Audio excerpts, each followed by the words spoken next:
Hey guys, Hikari here, and today we're going to be going over and listing all of the different powers the one and only Lucius Zogratis is going to have going for him into the final arc of Black Clover, and we're also going to be talking about his final goal in the story and what that actually is. With the manga coming back in less than a month, I think it's fitting we talk about the different powers and the goal of Lucius going into all of this, and I went over this in my Julius foreshadowing video. All we know is that Lucius has been planning out most of the major events in the entirety of Black Clover right now, and the first of those powers that he technically has now is Lucifero's heart. And it goes without a doubt that Lucifero is probably the single strongest person that we've seen fight at any point in Black Clover, and it took the collective efforts of basically everybody in Asta fully becoming in sync with Lieb to even take him down. This is a huge problem considering Lucius has access to his heart now, which can mean a lot of different things. The fact that Lucius has access to the heart of Lucifero means that he could possibly gain the gravity magic on the scale of Lucifero that he was using during the fight with everybody in the final chapter, or the final couple of chapters before we went on break. And we also have to remember that in terms of synchronization with the respective devils, Dante had very poor sync in comparison to someone like Xenon and Lucius himself. So that's why his 100% devil power and the 50% devil power that Lucifero was using when he was destroying basically all of the captains was so night and day. And also we have to realize that he had a sort of contract, so he was basically leaking power from Lucifero. But Lucifero fully actually manifested and had his heart and everything in the real world, so that's why that version of Lucifero, his 50% is just so much different from the 100% that Dante was using when he was fighting.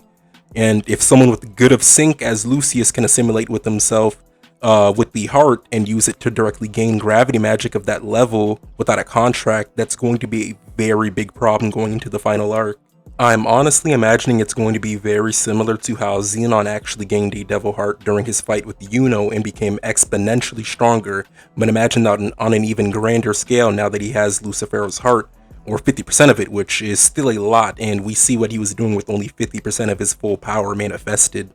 I don't think he would need a contract though, since we see that he's able to freely use Astaroth's power without any form of contract that we know of, and I doubt that he used the method that the Fausthaus uses to contract with devils when he gained Astaroth's power, since unlike with that where you basically tap into the power of the devils while they're still in the underworld, Astaroth is fully gone out of the underworld and manifested in the real world, and we know this from the revelations in the past final chapters of Black Clover. And I think him having access to Lucifero's heart will be similar, since the 50% Lucifero everyone fought technically fully manifested himself halfway, so they have his actual heart, not just leaked power through a contract. Although we shouldn't rule out the possibility that Adramelech using the heart for one reason or another could happen. We just have no idea at the moment what role he's really going to play in the final arc, but I think there's only really one way that he could do that, and I'm going to kind of get into that in the next point, which is that another power that he's going to have going for him going into the final arc is going to be Beelzebub of spatial magic. And to explain how he's going to be able to have access to Beelzebub, I have to go over why I think it's so important for him to have gained Lucifero's heart. And we know that in terms of devil hierarchy in Black Clover, Lucifero is technically at the top, although he's technically in the same rank as Beelzebub Masteroth, but he seemingly ranks a bit higher anytime we see him on the Tree of Clypoth or different things like that where they show the different devils. And we also know that devils adhere to a strict hierarchy rule, and lower ranked devils are at the mercy of those that are ranked higher than them and can actually be manipulated and controlled by the higher ranks, as we see with Lieb in his backstory where he was used as a means of manifesting a bit into the real world. I think by taking Lucifero's heart, he'll be able to influence and control essentially every single other devil in the underworld, including the last of the three demon or the devil kings, Beelzebub of spatial magic. In this way, he'd have access to the full powers of spatial magic and could likely collect other devil hearts for himself and gain even more power. And another possibility is that he could have Adramelech take the heart for himself and act as a sort of stand-in for that power. But for this video, we're going to go over the possibility that he's going to use it for himself.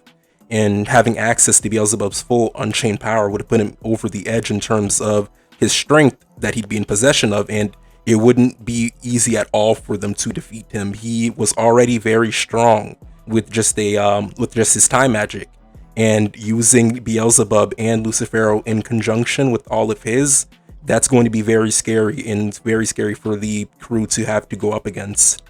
Also, as we all know, Lucius is in possession of the Time Devil Osteroth through means and methods that we haven't had revealed yet, but he's going to have this power at his disposal in the final arc also. And we know that through the usage of time magic, Lucius was able to essentially create the entire story that we have up to here in Black Clover, and he's likely been manipulating things from the start in order to create the perfect situation for him to gather more power during the Spade arc and eventually get that Devil Heart. At this point in the story, his uses of time magic makes him nearly unmatched in terms of power, and he has almost an infinite number of applications that he can use it for. We see a bunch of different things that he's used it for on display already.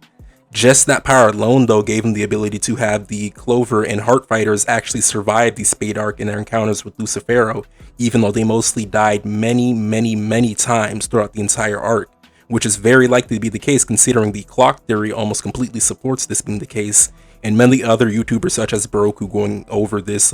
they've talked about this a lot, and it's almost cemented in the Black Clover community that he's most likely been manipulating time, and he was making sure that people didn't die, doing things differently, and basically trying to get the best outcome that he was looking for throughout this entire arc. And we definitely can see that on display. I go over it in my other video, the clock theory, and I think it's very plausible that the clocks have been manipulated, or time was being manipulated the entire time throughout the arc, throughout this entire Spade arc. And I don't think Tabata would purposely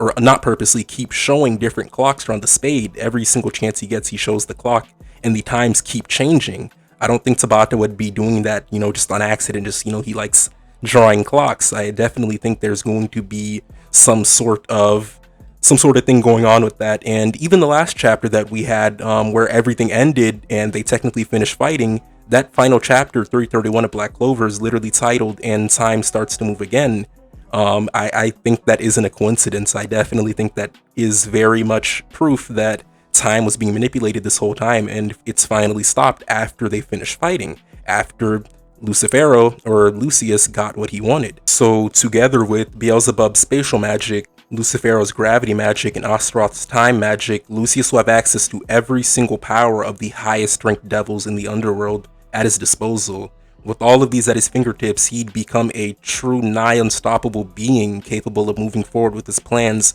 which you all know is to recreate all of humanity with undying bodies. And that's where we can talk about his final powers he'll have access to, which is the rest of the Dark Triad members, his siblings. His siblings' innate magic powers of body, bone, and blood respectively will likely play a big role in the rebuilding of humanity, and I feel like this is going to be the case due to them being able to theoretically give someone an immortal body along with strength due to their magic perfectly aligning with what you would need to create a human body. And I don't know through what methods he'll do it, but I think his three siblings are going to play a major role in this plan to recreate humanity, and they're very important for this reason for him to have access to.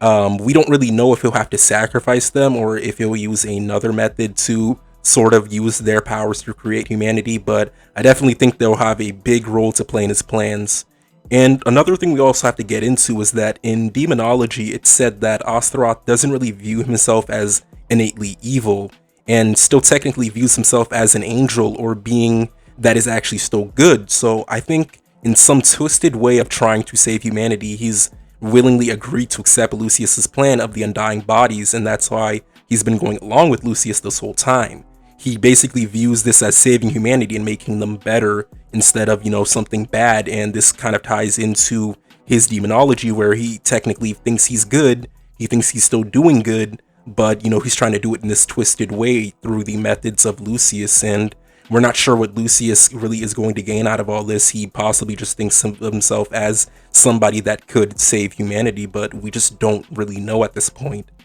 To recap everything that we've gone over, Lucius has access to the powers of every single one of the highest ranked devils in the underworld, Astaroth of time magic, Beelzebub of spatial magic, and Lucifero of gravity magic, along with the innate magic abilities of his siblings as his means to recreate humanity with undying bodies. The way he's able to freely access Astaroth's power is likely due to Astaroth viewing his plan to revive humanity, or humans with undying bodies, as noble and a good thing, so he's helping out with said plan. All these powers put together in his overall plan are going to pose a huge threat to the Clover Kingdom and the whole world of Black Clover during the final arc. The entire world of Black Clover is in trouble, and I can't wait to see how they deal with him and what his plans could likely turn into in the final arc of Black Clover. With that being said though, I think we can wrap up this video for today. I thought it was fitting to get this video out since Black Clover is going to be starting up very soon, and I'm really hyped for this. Let me know if you agreed with any of the points I made in this video, and tell me other things you think Lucius is going to influence in the final arc or have access to. He's definitely my favorite shonen villain in Jump right now, so I really want to know what you guys feel about him. Also, like the video if you liked it and subscribe, as it really does mean a lot to me, more than you can even imagine. And I'm going to be making a lot more Black Clover content, so definitely be on the lookout for those videos, especially with the manga coming back out. But I just want to say thank you for watching though, and I'm out. Peace.